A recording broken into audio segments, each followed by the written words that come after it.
we all hear people say that we need to get out of our comfort zone.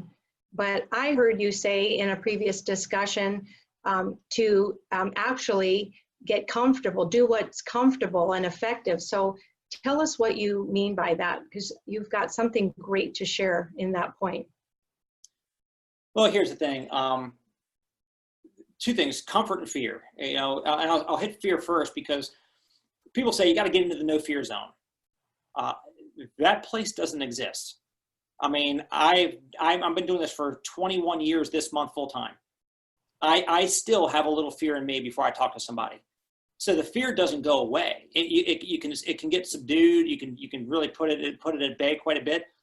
But for anybody that's waiting for the fear to go away before you start prospecting people and making calls and all that, just don't let yourself do that.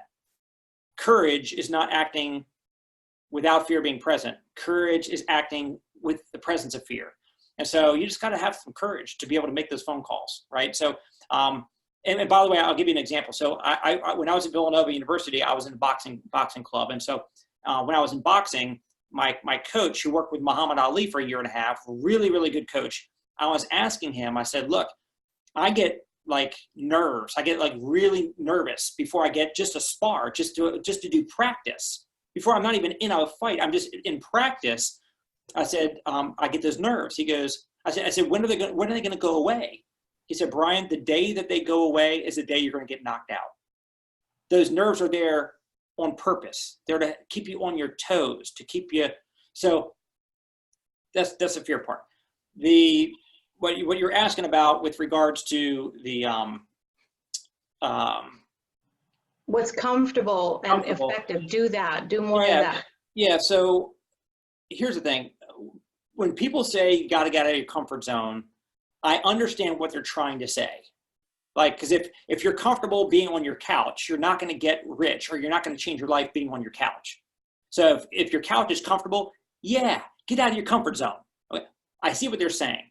But the other side of that is, if your mentor or your upline expert is telling you, you got to go do this activity, this one specific activity, and if that person just does not want to do it, if they're not comfortable doing it, they're not gonna do it. Right. So there's so many different ways to approach the business. There's so many different ways you can find prospects and so forth. So I would tell people, and I do tell people, find something that you're most comfortable with. Like on a scale of 1 to 10, 10 is like you'll never do it, you'd rather jump off a bridge, and 1 is the easiest thing in the world. You know, find something that's as close to 1 as you can get. You might not have anything that's a 1, but you might have something that's a 3. Like maybe inviting somebody to, sending a text to somebody to ask them if they keep their income options open, and if you send them a video, would they watch it? That's something that somebody can do. You're not engaging with somebody in person per se, and you can hide behind the texting and all that. If that's more comfortable for you, do that, and just do a lot of that, right? So find something that you can get yourself to do on a consistent basis.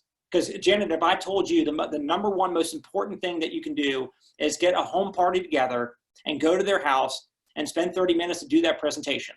Now, I know in my business, that is the most effective thing to do. But I can only probably get 10% of the people who join my team to actually do a home presentation. Mm-hmm. The other 9 out of 10, I don't say, well, I guess you're not going to do that, so bye-bye, you're out of the business. No, I will explore with them and find, what are you willing to do? These are the things that work, what's most comfortable for you. So I don't say get out of your comfort zone. I say, let's find something that's in your comfort zone.